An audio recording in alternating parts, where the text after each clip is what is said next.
जय Hind friends, welcome to my channel education centre 21। आज हम कक्षा 10 वालों के लिए सामाजिक विज्ञान का मॉडल पेपर लेकर आए हैं। देखिए, ये बड़ी अच्छी बात है कि बोर्ड ने हाई स्कूल परीक्षा सत्र 2021-22 यानी जो 21-22 यानी इस साल जो बोर्ड एग्ज़ाम देने जा रहे हैं उनके लिए यूपी बोर्ड ने मॉडल पेपर जारी कर दिया है। सभी विषयों का जारी किया है, हमने सभी विषयों का बनाया है और आज समाज विज्ञान की बारी थी तो हमने समाज विज्ञान को भी आप बना दिए। तो चलिए अब शुरू करते हैं सीधे। हाँ, ये एक बात पक्का है कि ये आपका जो पेपर है एकदम इसी तरीके से आएगा, इसमें 1% भी बदलाव नहीं किया जाएगा क्योंकि इसे यूपी बोर्ड ने जारी किया है। हाँ, तो चलिए अब शुरू करते हैं। हम इसका सॉल्यूशन भी बताएंगे और हिंदी, मैथ, साइंस सभी का लिंक डिस्क्रिप्शन में दिया गया, आप लोग उसे भी देख सकते हैं। तो चलिए शुरू करते हैं। हाई स्कूल परीक्षा सत्र 2021-22, प्रतिदर्श प्रश्न पत्र कक्षा 10, विषय सामाजिक विज्ञान। समय 3 घंटे 15 मिनट है, सभी लोग जानते हैं, और पूर्णांक 70 है, ये भी सभी लोग जानते हैं। और हमने पिछले सभी वीडियो में नोट प्रारंभ के 15 मिनट परीक्षार्थियों को प्रश्न पत्र पढ़ने के लिए निर्धारित है। हमने सभी वीडियो में यह बताया है। निर्देश देखिए, निर्देश हमेशा पढ़ना चाहिए क्योंकि निर्देश से ही पता चलेगा कि हमें क्या पढ़ना है, कितना हल करना है, कितना नहीं हल करना है, तो उससे आपको पता चल जाएगा। नहीं तो आप निर्देश नहीं पढ़ेंगे तो आपको समझ में नहीं आएगा। देखिए दिया गया है, यह प्रश्न पत्र 2 खंडों का एवं खा में विभाजित है। प्रत्येक खंड के सभी प्रश्न एक साथ हल करना आवश्यक है। प्रत्येक खंड का उत्तर नए पृष्ठ से प्रारंभ किया जाए। देखिए 2 खंड दिया गया है। मान लीजिए पहला खंड आपका तीसरे पेज पर खत्म हो जाता है और तीसरा पेज आपका आधा बचा हुआ है, तो आप चौथे पेज से शुरू करेंगे क्योंकि निर्देश में दिया गया।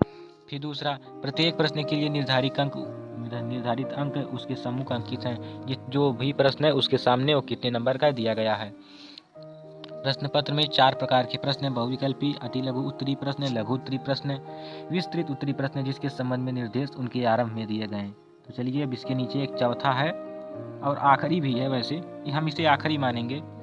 देखिए, का तथा खा खंडों दिए गए मानचित्र को उत्तर पुस्तिका में मजबूती के साथ संलग्न करना आवश्यक है। देखिए इसमें मानचित्र वाला प्रश्न आता है, तो मानचित्र वाला प्रश्न को हल करके यानी मानचित्र में दर्शाकर आपको जो आपकी कॉपी रहेगी उसमें अच्छे से बांधना है। एक डोरी देते हैं, उसी डोरी से आपको अच्छे से बांधना है। फिर दिया गया दृष्टिबाधित परीक्षार्थियों के लिए मानचित्र कार्य के स्थान पर अलग से खंडका में प्रश्न किया। ये देखिए दृष्टिबाधित मतलब जो विद्यार्थी अंधे हैं या जो जिनको देखने में परेशानी होती है, ये उनके लिए, तो ये आप सभी लोगों के लिए नहीं है। हाँ, तो सबसे पहले हमारा आप देखिए खंडका शुरू हो गया। खंडका में देखिए पहला है बहुविकल्पीय प्रश्न, ठीक है।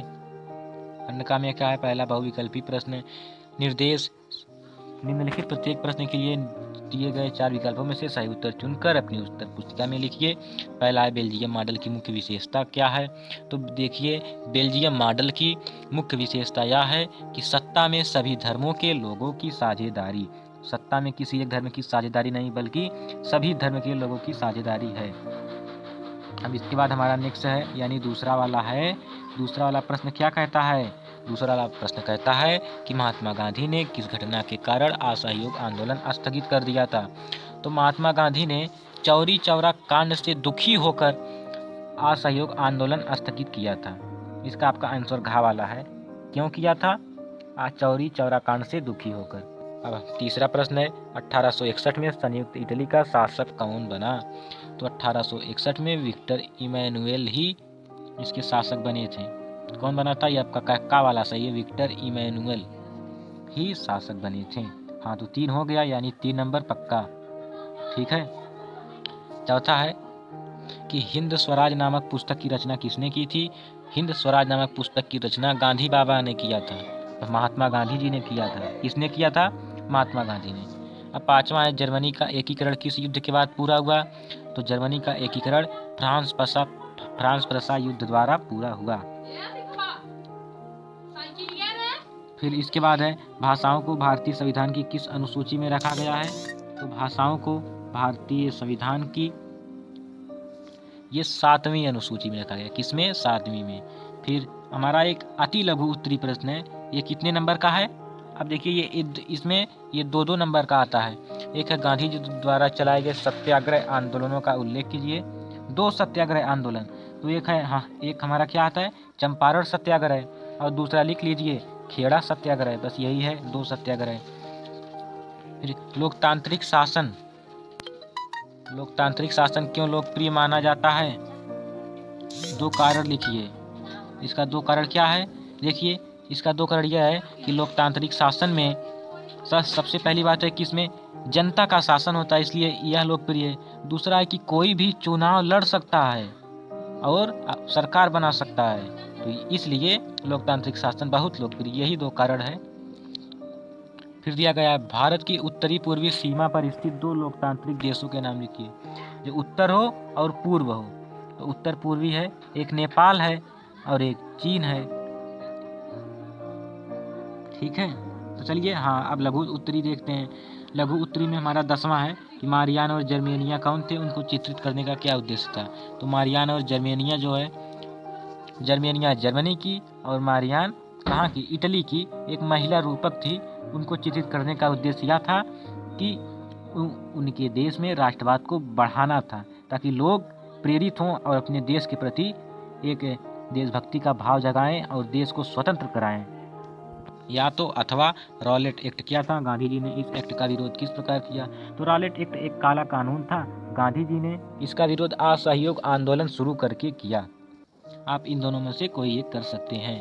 फिर दिया गया वर्तमान लोकतांत्रिक व्यवस्था की 3 चुनौतियों का उल्लेख कीजिए। तो वर्तमान लोकतांत्रिक व्यवस्था की नंबर 1 चुनौती है सांप्रदायिकता। देखिए, इसमें सांप्रदायिकता बहुत ज़्यादा होती है। फिर दूसरा है धर्म के आधार पर बंटवारा। लोग इसमें धर्म के आधार पर बांट देते हैं, और जो लोकतांत्रिक व्यवस्था की सबसे बड़ी चुनौती है। और तीसरा है कि जाति के आधार पर, इसमें जाति पात की छुआछूत की भावना बहुत रहती है। ये नहीं होना चाहिए। यही सबसे बड़ी इसकी चुनौतियां हैं। इसके बाद दिया गया लोकतंत्र में उत्तरदायी शासन एवं पारदर्शिता आवश्यक है। इसके पक्ष में अपना मत स्पष्ट कीजिए। देखिए, हमने एक 11 वाला बताया, एक ये वाला, एक ये वाला और एक ये वाला। इन दोनों में से केवल एक ही क्वेश्चन करना है।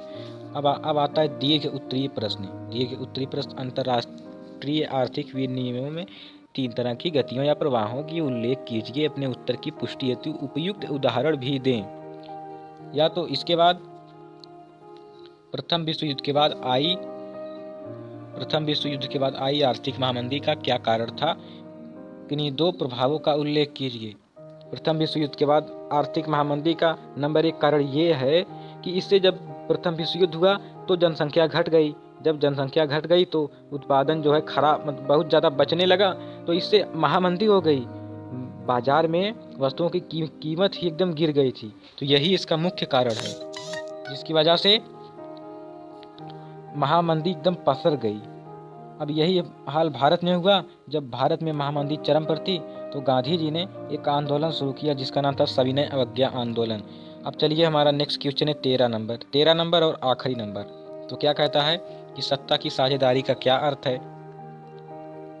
सत्ता की साझेदारी का क्या अर्थ है या क्यों आवश्यक है, किन्हीं 2 कारणों का उल्लेख कीजिए। फिर दूसरा, संघवाद का क्या अर्थ है? संघीय प्रणाली की किन्हीं 3 विशेषताओं का उल्लेख कीजिए। अब इसके बाद हमारा आता है मानचित्र संबंधी प्रश्न। देखिए, मानचित्र बहुत ही आसान होता है। इसको करने से आपको पूरा का पूरा नंबर मिलता है। बस केवल थोड़ा सा दिमाग लगाकर आप कर दीजिए। हाँ, सबसे पहले हम पढ़ते 14वां प्रश्न है कि निम्नलिखित स्थानों को भारत के रेखा मानचित्रों में इस चिन्ह द्वारा नाम सहित दर्शाइए। देखिए, चिन्ह दिया गया कि मैं किस चिन्ह द्वारा दर्शाना है। नाम सहित दर्शाइए। सही नाम, एक तो सही नाम व सही अंकन हेतु आधा, 1/2 का मतलब होता है आधा, फिर 1/2 का मतलब आधा, आधा अंक निर्धारित हैं, तब होगा आपका 1 नंबर। एक सही नाम मतलब एक जो है मानचित्र में दर्शाने के लिए, और मतलब कि मानचित्र में आप दर्शाएंगे फिर एक कॉपी में लिखेंगे, तो इसका आधा नंबर आपको मिलेगा। फिर हमारा का वाला क्वेश्चन क्या कहता है कि वह स्थान जहाँ जलियांवाला बाग हत्याकांड हुआ, तो वह स्थान कहाँ है? वह स्थान है अमृतसर। वह स्थान कहाँ है? अमृतसर, जो पंजाब में पड़ता है। फिर तीसरा है वह स्थान जहाँ गांधी जी ने नमक बनाना प्रारंभ किया, वह स्थान जहाँ गांधी जी ने नमक बनाना प्रारंभ किया। तो गांधी जी ने नमक बनाना कहाँ प्रारंभ किया था? गांधी जी ने दांडी में नमक बनाना प्रारंभ किया था। हाँ, मैं आप लोगों को एक बात और बता देना चाहता हूँ कि सामाजिक विज्ञान का 30% सिलेबस कट गया है। हम उसका सिलेबस नीचे दे रहे हैं कि आपको क्या क्या पढ़ना है, क्या क्या नहीं पढ़ना है। तो जो कट गया है आप लोग उसे मत पढ़िए, क्योंकि बोर्ड परीक्षा की तैयारी के लिए आपको जो जो सिलेबस में दिया गया है, जो जो यूपी बोर्ड पेपर में लाएगा, केवल उसी चैप्टर को आपको पढ़ना है।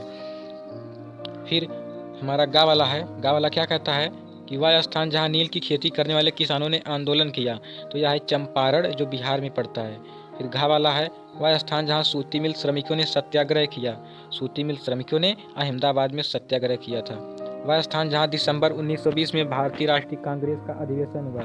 तो दिसंबर 1920 में भारतीय राष्ट्रीय कांग्रेस का अधिवेशन जो है यहाँ पर हुआ था, क्या नागपुर में हुआ था। ठीक है। फिर इसके बाद केवल दृष्टिबाधित परीक्षार्थियों के लिए, तो जो दृष्टिबाधित हैं मतलब जिनको दिखाई कम देती है, अर्थात जो शायद कह ले हम अंधे भी कह सकते हैं पर कहना नहीं चाहिए, तो जो दृष्टिबाधित है ये उनके लिए है, हम लोगों के लिए नहीं है। फिर अब आते हैं खंड खा। खंड खा में क्या रहेगा? खंड खा में भूगोल और अर्थशास्त्र रहेगा। तो ये बहुविकल्पी प्रश्न है। हमारा पहला है कि निम्नलिखित में से किस प्रांत में सीढ़ीदारी खेती की जाती है? सीढ़ीदार खेती की जाती है। तो इसका उत्तराखंड में सीढ़ीदार खेती की जाती है। फिर निम्नलिखित में से कौन सी रब्बी की फसल है? तो रब्बी की फसल क्या है? चन्ना है। ये आप लोग याद रखिए। झारखंड में स्थित कोडरमा निम्नलिखित में से किस खनिज का अग्रणी उत्पादक है?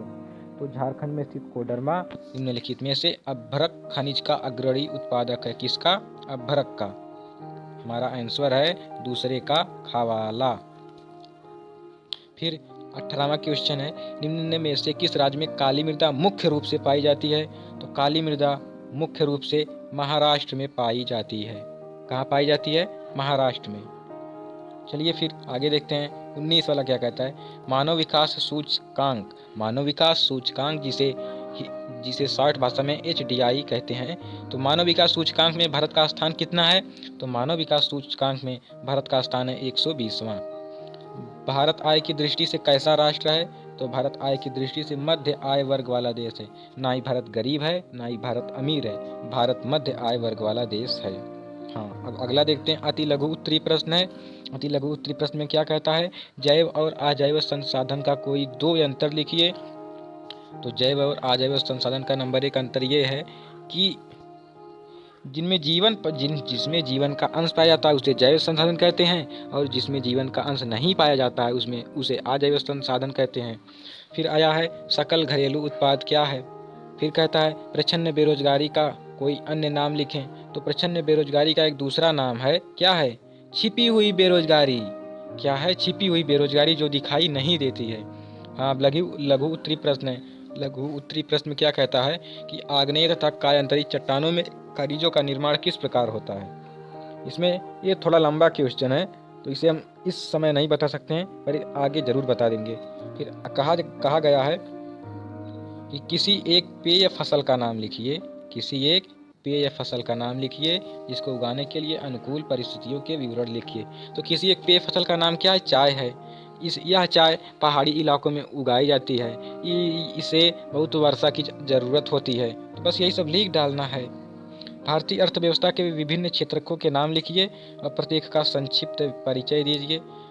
अथवा ये दो क्वेश्चन है, एक ही करना है। अथवा में क्या? वैश्वीकरण क्या है? संक्षिप्त परिचय दीजिए। विश्व के प्रत्येक राष्ट्र एक दूसरे से जुड़ने की प्रक्रिया वही वैश्वीकरण कहलाती है। फिर हमारा दीर्घ उत्तरीय प्रश्न है कि अंतर्राष्ट्रीय बाजार किसे कहते हैं? उसकी 5 विशेषताओं को लिखिए। जब एक राष्ट्र दूसरे राष्ट्र ये आपस में व्यापार करते हैं तो उसे कहते हैं अंतर्राष्ट्रीय बाजार। तो अगला है परिवहन के साधन कितने प्रकार के होते हैं? स्थल परिवहन में स्थल परिवहन को कितने भागों में बांटा जा सकता है? किसी दो का वर्णन कीजिए। हमारा आखिरी क्वेश्चन 27 नंबर है। 27 नंबर में देखते हैं कि ये 2 दिया गया है। एक है भारत में उपभोक्ता को समर्थ बनाने के लिए सरकार द्वारा किन कानूनी मापदंडों को लागू करना चाहिए, और दूसरा है वैश्वीकरण का प्रभाव एक समान नहीं है इस कथन की अपने शब्दों में व्याख्या कीजिए। ये 2 है, इन 2 में से एक ही करना है। अब इसके बाद हमारा आता है मानचित्र वाला प्रश्न। दिया गया पश्चिम बंगाल का एक उद्यान इस चिन्ह द्वारा, देखिए चिन्ह है, आपको यही चिन्ह बनाना है। कौन चिन्ह बनाना है? यही वाला। ठीक है। फिर नर्मदा नदी पर बने बांध इस चिन्ह द्वारा नाम सहित, मतलब इस चिन्ह द्वारा। आपको इसे एक बार पहले अपनी कॉपी में लिखना है, फिर जो मानचित्र दिया गया उसमें दर्शाना है। महानदी इस चिन्ह द्वारा नाम सहित। झारखंड का एक कोयला क्षेत्र इस चिन्ह द्वारा नाम सहित। भारत के पूर्वी तट पर स्थित एक पत्तन इस चिन्ह द्वारा नाम सहित। हाँ, एक बात हम बहुत इंपॉर्टेंट बताने जा रहे हैं, वो यह है, देखिए भारत में केवल 5-6 पत्तन ही हैं और एक पत्तन हर साल पूछता है। जब आप 5-6 याद कर लेंगे तो एक नंबर किसी के अब्बा आपको पाने से नहीं रोक सकते। तो चलिए अब इस वीडियो में यहीं तक। अब मिलते हैं हम नेक्स्ट वीडियो में, तब तक के लिए जय हिंद। और हाँ, चैनल पर नए आए तो सब्सक्राइब जरूर कर देना, लेकिन अगर वीडियो अच्छी लगी तो लाइक करना भी ना